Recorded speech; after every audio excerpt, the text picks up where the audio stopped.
Voice of people দেখতে চোখ রাখুন প্রতি শুক্রবার রাত ৮টায়।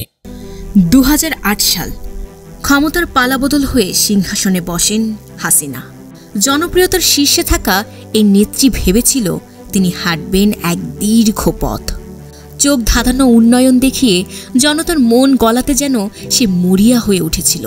তার উন্নয়নের ধারায় দেখা হয়েছিল পদ্মা সেতু, মেট্রো রেল এবং পারমাণবিক বিদ্যুৎ প্রকল্প।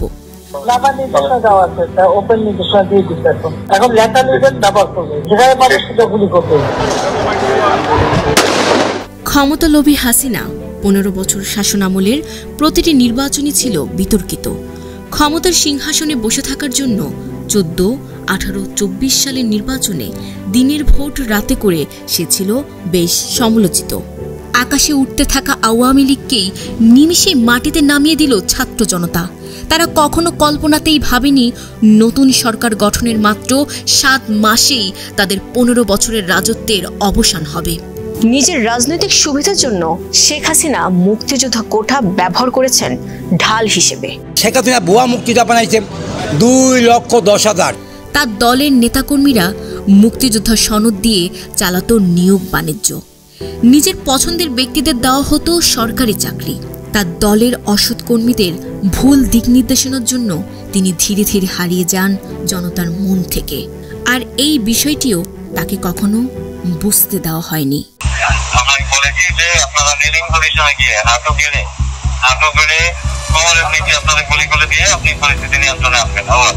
৪ জুলাই ২০২৪ বাংলাদেশে কোটা সংস্কার আন্দোলনের প্রেক্ষাপটে অসহযোগ আন্দোলন শুরু হয়েছিল।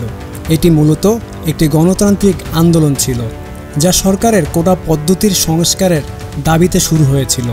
আন্দোলনের প্রথম দিকে শান্তিপূর্ণ কর্মসূচি থাকলেও পরবর্তীতে সহিংসতা দেখা যায় এবং সরকার কঠোর অবস্থান নেয়।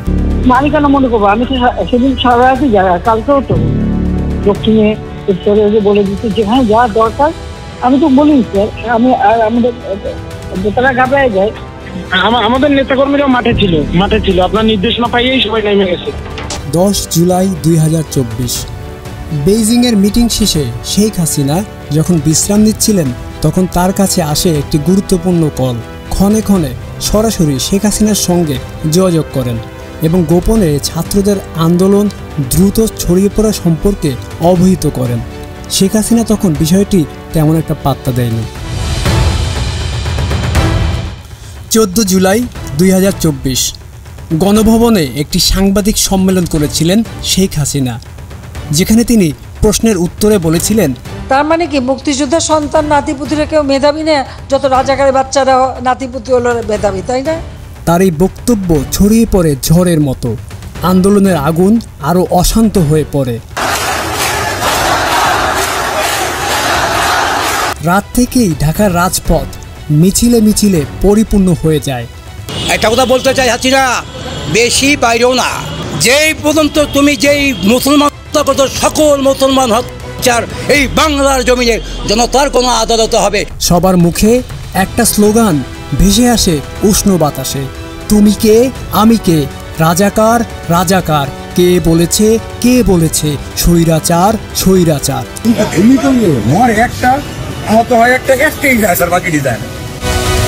১৫ জুলাই ২০২৪ স্থান ধানমন্ডি আওয়ামী লীগ কার্যালয়। ঢাকা শহর গর্জে উঠেছে। রাজপথে তখন বৃষ্টি, রোদ আর রক্তের গন্ধ।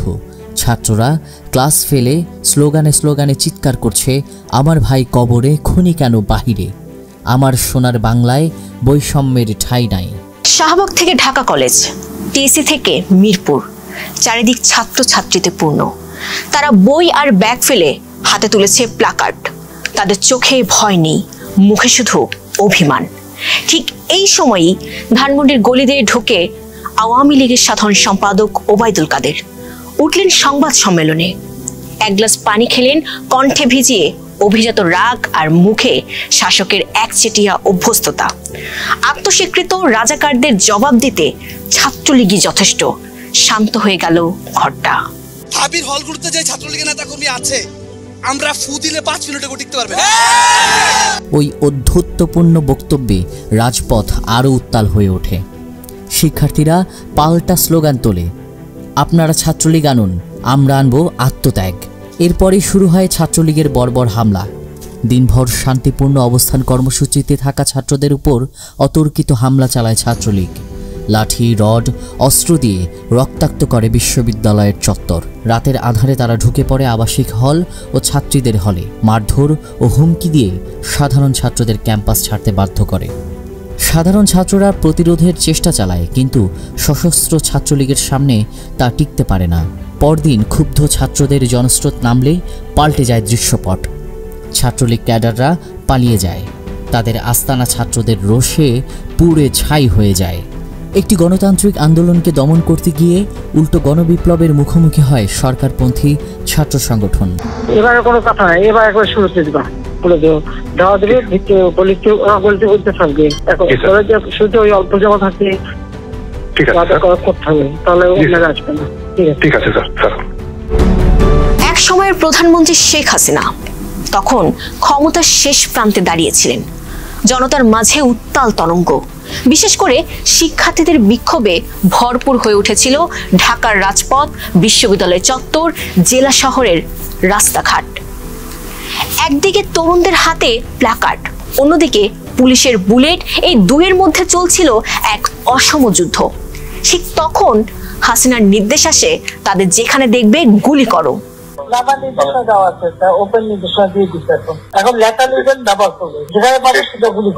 16 জুলাই 2024 বাংলাদেশের ইতিহাসের একটি কালো দিন। আবু সাঈদ কোটা সংস্কার আন্দোলনের সময় পুলিশের গুলিতে নিহত হন। আন্দোলনে তার শহীদ হওয়ার ঘটনাটি ব্যাপক আলোড়ন সৃষ্টি করে। আবু সাঈদকে হত্যার কথা বলে সেখানে একটা ভিডিও দেখালো।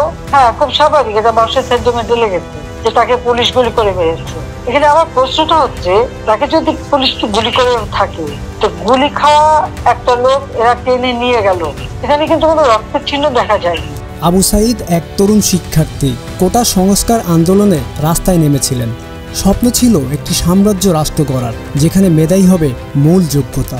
কিন্তু সেদিনের প্রতিবাদে পুলিশের গুলিতে প্রাণ হারান আবু সাঈদ। আমার ভাই ফাইভে বৃত্তি পাচ্ছে, আমার ভাই এইটে পাচ্ছে, আমার ভাই মেট্রিকে পাচ্ছে, ইন্টারে রংপুর কলেজত ভাই সরকারি কলেজত স্কলারশিপ পাচ্ছে ভাই। বাপে আমার খুশিতে কান্দিছে ভাই। হাই রে, স্কলারশিপ পাচ্ছে ভাই। আমরা মূর্খ মানুষ জানি না এত মেধাবী ছাত্র ভাই কি জন্য সরকারে মারার অনুমতি দিল ভাই। তার রক্তে রাঙা হয় রাজপথ। একটি স্বপ্নভঙ্গের প্রতিচ্ছবি হয়ে ওঠে তার মৃত্যু। আর একটা ভিডিওতে দেখা গেছে তার মাথা, ওরা যখন পুলিশকে ঢিল মারছে, সে পুলিশকে মারতে মারতে এগিয়ে যাচ্ছে, তার মাথায় একটা ঢিল এসে পড়ে, সে মাথায় হাত দেয়। আজও তরুণ প্রজন্ম তাকে স্মরণ করে একটি অধিকারের প্রতীক হিসাবে। আবু সাঈদের আত্মত্যাগ আমাদের অন্যায়ের বিরুদ্ধে দাঁড়ানোর প্রেরণা যোগায়। শেখ হাসিনার সবচেয়ে ঘনিষ্ঠ ও প্রভাবশালী সহযোগী সালমান এফ রহমান, তিনি ফোনে চেষ্টা করেছিলেন আবু সাঈদের পোস্টমর্টেমের রিপোর্ট হাতে পাওয়ার জন্য। আচ্ছা মামুন, ওই যে রংপুরে যে আবু সাঈদ যে মারা গেল, ওর পোস্টমর্টেম হয়েছে? রিপোর্ট পাইছেন আপনারা? এখনো পাইনি। রিপোর্টটি 5 বার পাল্টানো হয়, তাতে যেন বুলেট শব্দটি মুছে দেওয়া হয়। এখনো পান নাই কেন? এত সময় লাগে কেন? এটা আমাদেরকে দেয় নাই স্যার, মানে আমাদের সাথে তো লুকোচুরি খেলে লাস্টটা ডিসপাস করে দিই। এবং এটাও বলে যে সাঈদের মাথায় কিন্তু আঘাত হয়েছে, এটাকে আপনি ফোকাস করবেন বেশি। বডি পোস্টমর্টম করা হয়েছে তো রংপুর মেডিকেল করেছে, আমাদেরকে পোস্টমর্টম রিপোর্ট দিতে সময় লাগবে কেন? যদি করে তাকে লুকিচুরি কে খেলতেছে? রংপুর মেডিকেল। রিপোর্টে আসলে রিপোর্ট আমাকে 5 বার লিখতে হয়েছে। রিপোর্ট আমি প্রতিবার রিপোর্ট লিখি, জমা দিতে যাই, পুলিশের মনোপুত হয় না। আবু সাঈদের পরিবার জীবনের নিরাপত্তাহীনতায় তারা বাধ্য হয় শেখ হাসিনার সঙ্গে টেলিভিশনের সামনে দেখা করতে, যেন সবকিছু ঠিকঠাক আছে। 18 জুলাই 2024 ফোনের অন্য প্রান্তে ছিলেন শেখ ফজলে নূর তাপস, ঢাকার সাবেক মেয়র। শেখ হাসিনার কণ্ঠ ছিল স্পষ্ট ও কঠোর।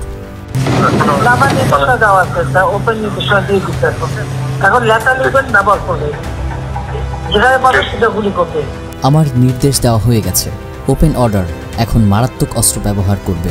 যেখানে পাবে সেখানেই গুলি করবে। আর যেখানে গ্যাদারিং বলতে সেখানে ওই উপর থেকে এখন উপর থেকে পাচ্ছি অলরেডি শুরু হচ্ছে কয়েকটা জায়গায়। এই ফোন কল গোপনে রেকর্ড করেছিল তার নিজেরই গোয়েন্দা সংস্থা, এক ভয়ানক ছায়া নেটওয়ার্ক, যারা তার রাজত্বের সবচেয়ে বড় অস্ত্র, আবার একসময় তার পতনের সাক্ষী হয়ে দাঁড়ালো। 18 জুলাই 2024।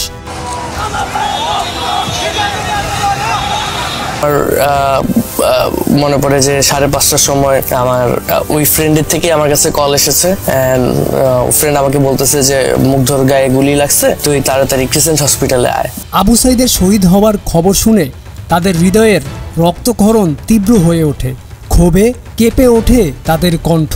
যতবারই আয়নার সামনে যাই আমাদের চেহারাটা অনেকটা সেম, অনেকটা একই রকম দেখতে। যখন আয়নার সামনে যাই তখন সব থেকে বেশি খারাপ লাগে যে আমার মতন আরেকটা মানুষ ছিল। সেই দিনের মুগ্ধ ও ফারহান ফায়াজের কথা আমাদের সকলের হৃদয়ে চিরকাল গেঁথে থাকবে। আবু সাইদ ছিল তাদের স্বপ্ন দেখা সাথী, যে পরিবর্তনের পথে হেঁটেছিল সাহস নিয়ে। উত্তরায় পুলিশের নিখুঁত নিশানা ভেদ করে দেয় মুগ্ধের খুলি। তার নিথর দেহের ভার বহন করা শেখ হাসিনার জন্য কঠিন হয়ে পড়েছিল। আজও কানে ভাসে সেই একটি কণ্ঠ, পানি লাগবে পানি। কেউ বলছে পানি খাবো, মুগ্ধর কথা বারবারই মনে আসে। অপরদিকে মোহাম্মদপুরের রাস্তার উপর লুটিয়ে পড়েছিল একটি দেহ, যার মুখে গলায় বিভিন্ন স্থানে 6টা গুলি। এই মৃত্যুর খবর ঝড়ের মতো ছড়িয়ে পড়ে নেট দুনিয়ায়, যার চাপ সামাল দিতে না পেরে হাসিনা ইন্টারনেট বন্ধ করে দেয়। আমরা ইন্টারনেট বন্ধ করিনি, ইন্টারনেট বন্ধ হয়ে গেছে। আন্তর্জাতিক মহলে যাতে রক্তাক্ত ছবিগুলো না পৌঁছায়, তাই হাসিনা সরকার পরিকল্পিতভাবে ইন্টারনেট বন্ধ করে দেয়। এটা ছিল সুপরিকল্পিত পদক্ষেপ। বুক ভরা স্বপ্ন নিয়ে রোদে পুড়ে বৃষ্টিতে ভিজে যারা রাস্তায় নেমেছিল, তারা ছিল এই দেশের ভবিষ্যৎ, আমাদের ভাই, আমাদের সন্তান। উনি আলাকে একটাই দাবি, আমাদের এই দাবি হয়তো মেনে নেক না হয়, আমাদের তো মারতেই আছে, মারুক, মাইরা ফেলুক আমাদের। 18 কোটি জনগণ মেরে যদি উনি শান্তি পায়, তাহলে উনি শান্তি পাক। অথচ তাদের কণ্ঠরোধে ইন্টারনেট বন্ধ করে দেওয়া হলো, যেন পৃথিবী জানতেই না পারে কি অন্যায় অত্যাচার চলছে। সেই অন্ধকারেই হাজারো ছাত্র নিহত হলো, রক্তে রাঙা হলো বিশ্ববিদ্যালয়ের মাটি ও রাজপথ। সরকার চুপ, কেউ বলল গুজব, কেউ বলল প্রোপাগান্ডা। মায়ের কান্না, বন্ধুর আর্তনাদ, সব চাপা পড়ে গেল সরকারের কাঠিন্যে। কোথাও নেই কোনো বিচার, নেই কোনো স্বীকৃতি। মৃত্যু গোপন করে চালানো হলো নাটক, মুখে গণতন্ত্র আর হাতে লাঠি। এটা কি ধরনের সিকিউরিটি? এটা কি সিকিউরিটি নাকি? এটা কোন ধরনের সিকিউরিটি আমাদেরকে বলেন? আপনারা বলেন এটা কোন ধরনের সিকিউরিটি? আপনারা বলেন এটা কোন ধরনের সিকিউরিটি? হামলাটা কেন করলেন? গুলি কেন? এটা কোন ধরনের সিকিউরিটি? আপনি পালাচ্ছেন কেন? আপনি পালাচ্ছেন কেন? এই ছাত্ররাই তো ছিল স্বাধীনতার উত্তরাধিকার। সেদিন তাদের রক্তে ভিজেছে জাতির বিবেক। একটি জাতি কিভাবে ভুলে যায় তার সন্তানদের চোখের জল? এই ব্যথা ইতিহাস ভুলবে না, আমরাও ভুলবো না। আব্বু তখন সন্দ্বীপে ছিল। মূলত আমার আব্বুই সর্বপ্রথম খবর পাইছে যে ও মারা গেছে। তো ওর টেলিফোন ধরে সরাসরি বললো যে আঙ্কেল আপনার ছেলে মারা গেছে। আমি বললাম যে কি বলছ রে বাবা?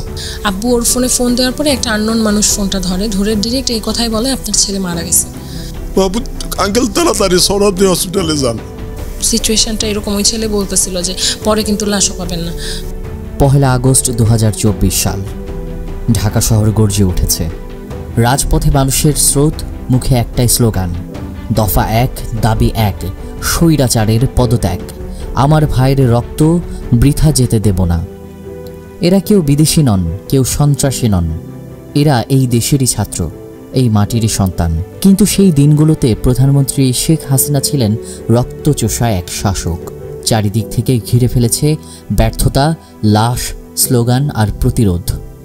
গণভবন আর সেনানিবাসের মধ্যে ছুটে চলছে উত্তপ্ত বার্তা, আর সামাল দেওয়া যাচ্ছে না ম্যাডাম, সেনাবাহিনী গুলি চালাতে আর রাজি না।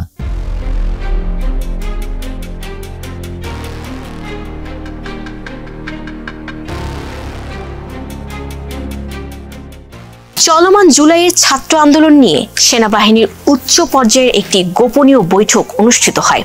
সেনাপ্রধান ওয়াকারুজ্জামান তার সেনা অফিসারদের নিয়ে একসাথে বসেন।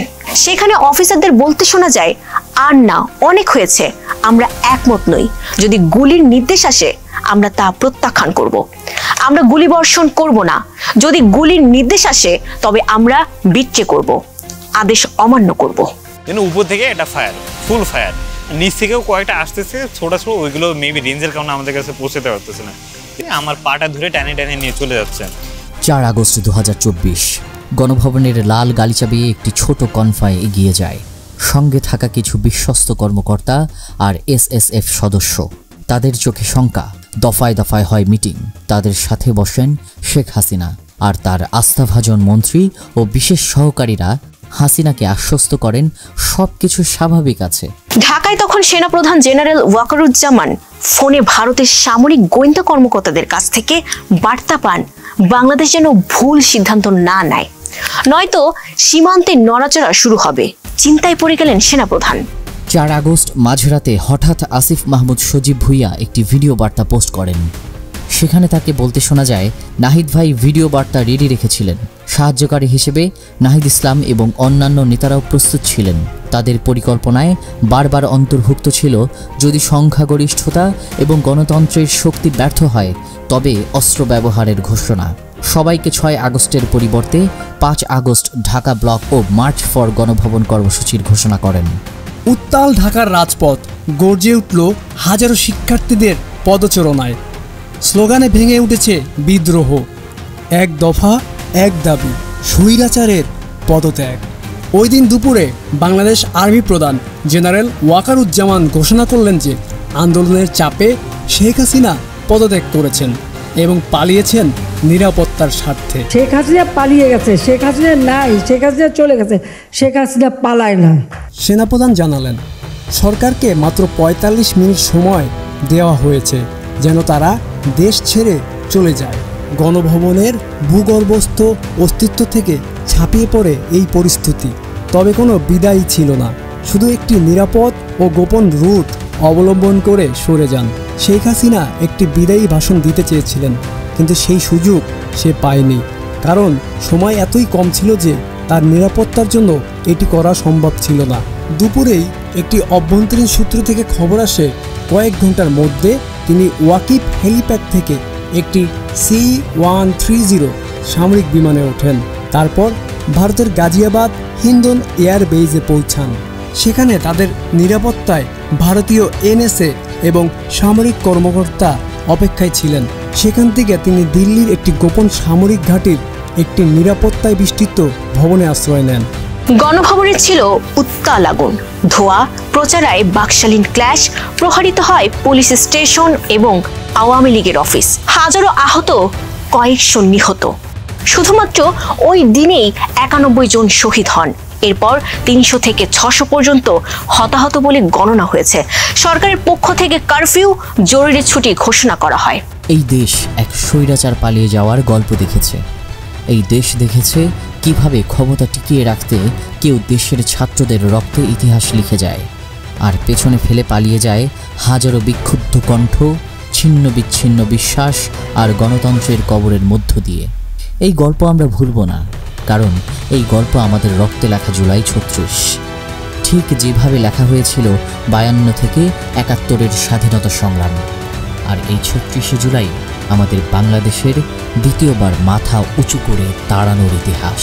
এই গল্পে আমরা দেখি এক নেত্রী, যিনি দীর্ঘদিন দেশ শাসন করেছেন, কিন্তু শেষ সময়ে এসে নিজেই নিজের ছায়ায় হারিয়ে যেতে শুরু করেন। তারই হাতে গড়া গোয়েন্দা সংস্থাই যখন সত্যি প্রকাশ করে, তখন বোঝা যায় ক্ষমতার শিহরে ওঠা যতটা গর্বের, পতন ততটাই নিঃসঙ্গ এবং নির্মম। জুলাইয়ের 36 দিন শুধু একটি ডকুমেন্টারি নয়, এটি একটি নীরব ইতিহাস, যেখানে রক্তে লেখা হয়েছে এক প্রজন্মের কান্না। দুপুরের পর যখন সেনাপ্রধান জানিয়ে দেন তিনি এই দেশকে বিপর্যয়ের মুখে ঠেলে দিবেন না, তিনি ছাত্র জনতার সাথে বেইমানি না করে তাদের সাথে থাকার ঘোষণা দেন। তিনি ঘোষণা দেন স্বৈরাচারের পতনের, সেই সাথে উল্লেখ করেন একটি অন্তর্বর্তীকালীন সরকার গঠন করা হবে। আর সেই সাথে বাঁধভাঙা উল্লাসে ফেটে পড়ে বাংলাদেশের মুক্তিকামী ছাত্র জনতা। মিছিল নিয়ে জনস্রোত এগিয়ে যেতে থাকে গণভবনে। সংসদ ভবন সহ স্বৈরাচারের মসনদে পথ করে উঠতে থাকে বাংলাদেশের লাল সবুজের পতাকা। আর বিশ্ব দেখতে পায় নতুন এক বাংলাদেশকে।